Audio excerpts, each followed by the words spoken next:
in Serbia, we basically played around Belgrade. Um, Basically, Belgrade is a kind of a massive, sprawling city of about 2 million people, and we played with Vasil Hadjimanov and Marko Djordjevic.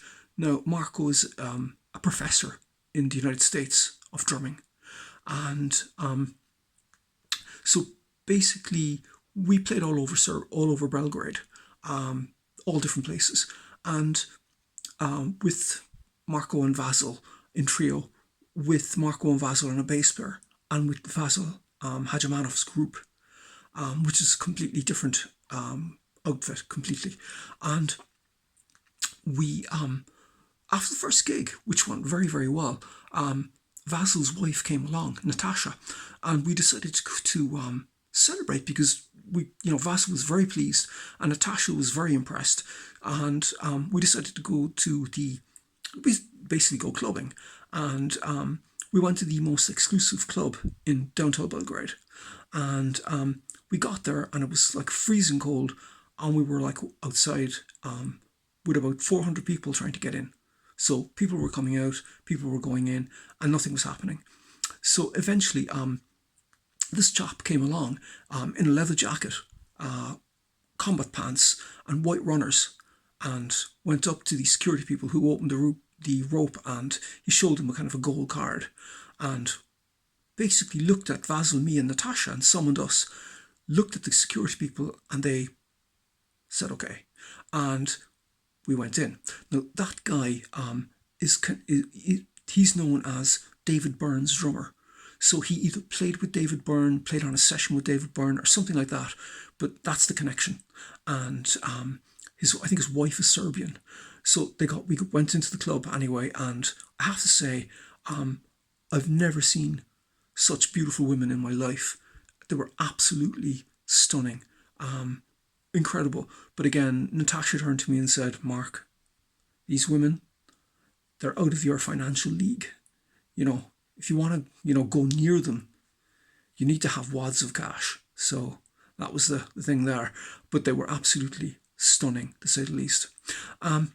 Next, then we went to the main TV station, radio television station in Serbia, National TV, RTS. So we went to the main one in central Belgrade that just had been reconstructed, and we were going to be playing on prime time, for all intents and purposes, Yugoslavian TV, because they were only out of Yugoslavia a year, but it was still Yugoslavia. And so TV is the big thing. Everybody sits on the couch, and it's a kind of a social event, social gathering, and they all get involved, texting, calling in, they're involved. And basically, we were on prime time between 7:30 and 8 o'clock at night, and playing two of my songs, and also I did an interview. So quite amazing. And everybody was calling Vasil. He was getting calls from everywhere. Yeah, we saw it, amazing. So it was like the first time he was actually on primetime TV, and all his buddies were calling in. So he must have got about 100 phone calls. After that, we drove to a place called Subotica, which was about 3 hours to the north, as far as you can go in Serbia. And it's like 5 minutes, literally 5 minutes from Hungary, 20 miles from Croatia, and 20 miles from Romania, right out there.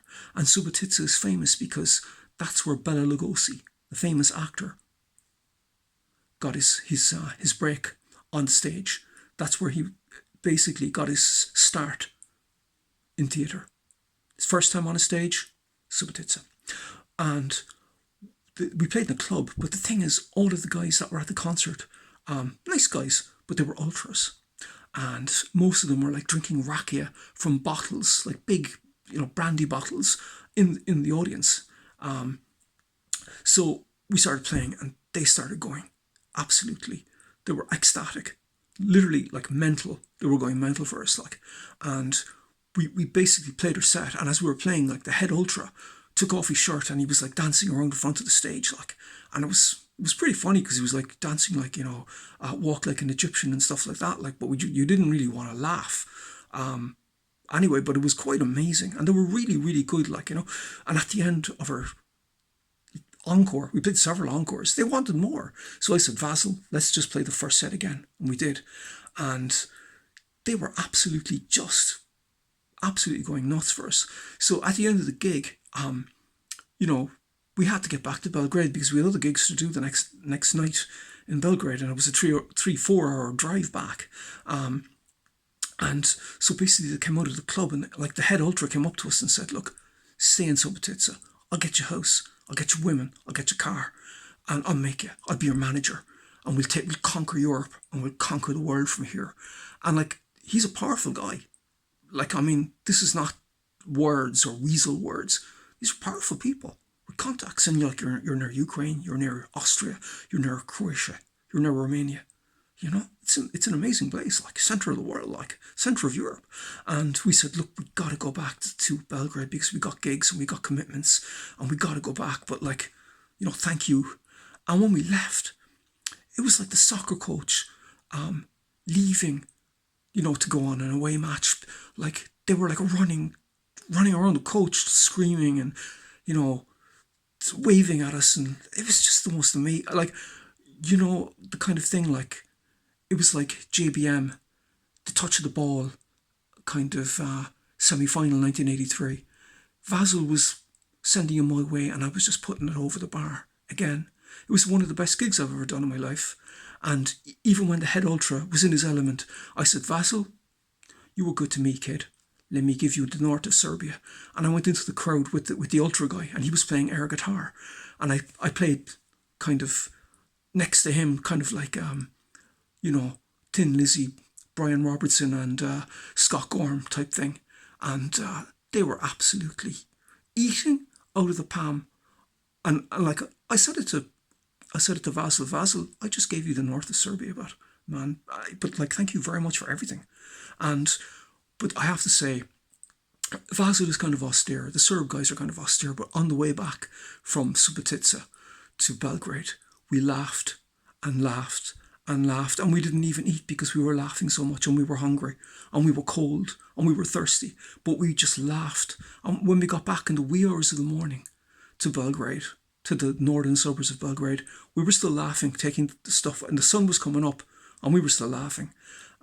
Subotica, what a hell of a town. And Serbian women, never seen anything like it. Like the upper crust ones, obviously. And, Serbia, we had a hell of a time. Thank you very, very much.